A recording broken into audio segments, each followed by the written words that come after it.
दोस्तों नमस्कार और आप देख रहे हैं न्यूज़ बकेट में आपका स्वागत है। जिस तरीके से मणिपुर और हरियाणा में घटना घटा है उसको लेकर राष्ट्रीय बजरंग दल के लोग हैं और सीधे तौर पे ये सरकार से भी मांग कर रहे हैं कि हिंदुओं को सुरक्षा मिले। ये बताइए कि जिस तरीके से ये घटना घटी है उसको लेकर आप क्या कहेंगे?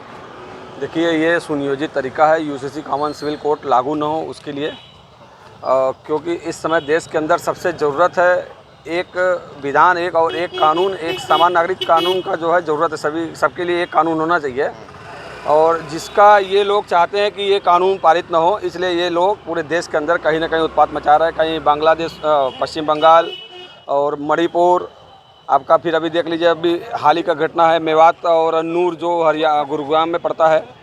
निर्मम तरीके से हिंदुओं की हत्या की जा रही है, उनकी गाड़ियों को, उनके सामानों को जलाया जा रहा है, उनके पैसों को लूटा जा रहा है। अभी दो तीन भाइयों को वहाँ जिंदा जला दिया गया। एक महिला, एक बच्चा गाड़ी में था, उसे जिंदा जला दिया गया। वहाँ किसी तरीके से लोग जान बचा करके भागे हैं। सरकार से माननीय राष्ट्रपति महोदय के नाम हम लोग संबोधित ज्ञापन आज दिए हैं यहाँ पर जिला मुख्यालय वाराणसी में। यह मांग करते हैं कि तुरंत इस स्थिति को देखते हुए जिस तरीके से केंद्र और प्रदेश में हिंदू की सरकार है, तो हिंदू कैसे खतरे में हो जा रहे हैं, कैसे हिंदुओं को मारा जा रहा है?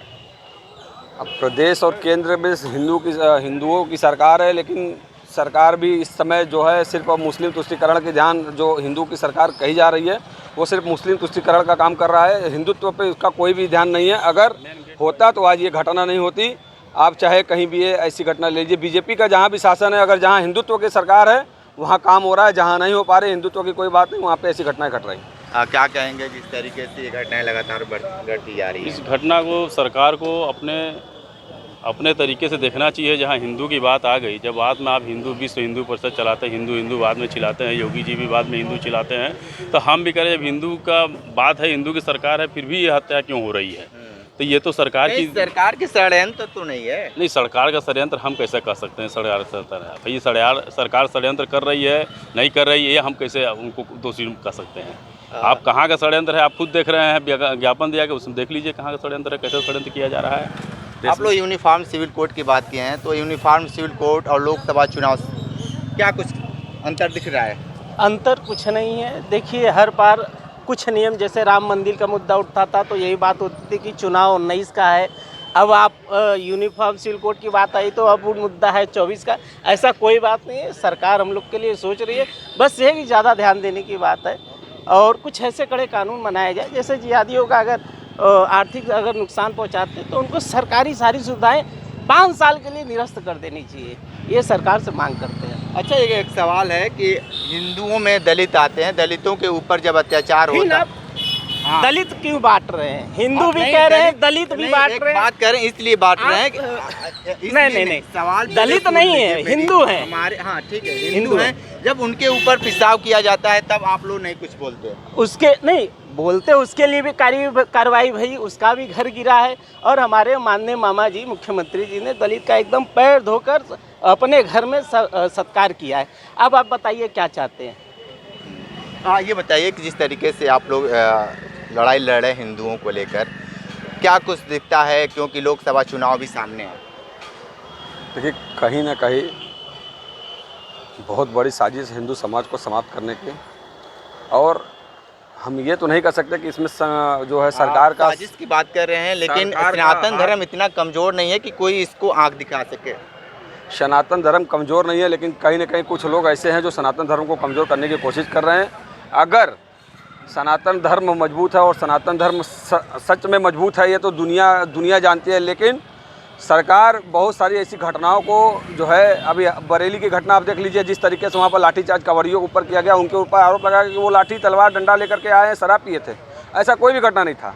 वो अपना पारंपरिक रास्ता मांग रहे थे जिससे उनको कांवड़ यात्रा लेकर जानी थी। लेकिन चौधरी वहीं के एसएसपी रहे, उनको तत्काल वहाँ से हटा दिया गया। लेकिन आप कहीं भी उस अधिकारी के ऊपर आरोप नहीं लगा सकते हैं। जिस तरीके से बार बार मना किए कि आप लोग मान जाइए, सहमति करने के बाद भी इस तरीके से बार बार वो बता रहे हैं कि कांवरिया नहीं माने। प्रभाकर चौधरी जी का बहुत विषय नहीं है, वो देखिए वो सब सरकार का मामला है और चूँकि प्रशासन सरकार के अंदर में है। लास्ट आखिरी सवाल आपसे, कौन वो लोग हैं जो सनातन धर्म को कमज़ोर कर रहे हैं? ये जो बांग्लादेशी हैं, जो यहाँ आके किसी तरह से घुसपैठी किए हुए हैं वही कौन है लोग? ये लोग ईसाई धर्म है, ईसाई धर्म के लोग हैं, मुस्लिम धर्म के लोग हैं, जिहादी मानसिकता के लोग हैं जो चाह रहे हैं कि सनातन धर्म को खत्म किया जाए। हम देखिए सभी जानते हैं ये लोग कौन हैं। ये इंसान तो नहीं है, इनको इंसान नहीं कहा जा सकता। ये इंसान के रूप में एक दानव है।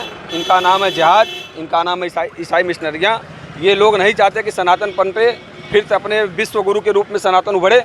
इसीलिए ये लोग किसी न किसी तरीके से साजिश करके इस देश को सनातन को खत्म करने की कोशिश कर रहे हैं। ये वो लोग हैं जिनके विदेश में मकान है, विदेश में खाते हैं, जिनको देश रहे न रहे हम तो भाई निकल के चले जाएंगे विदेश में, हमारे बच्चे विदेश में पढ़ते हैं। ये उन लोगों की साजिश है जो सनातन को ख़त्म करना चाहते हैं। तो ये राष्ट्रीय बजरंग दल के लोग थे और जिस तरीके से हिंदुओं की लड़ाई ये लड़ रहे हैं, आने वाले वक्त में लगातार ये जिस तरीके से लड़ाई लड़ रहे हैं, लड़ते रहेंगे। कितना ये हिंदुओं के फेवर में होगा ये समय ही बताएगा। ग्राउंड जीरो से रिपोर्ट कर रहे थे, तो हमारे साथ बने रहिए न्यूज़ बकेट के साथ। हमें दीजिए इजाज़त, नमस्कार।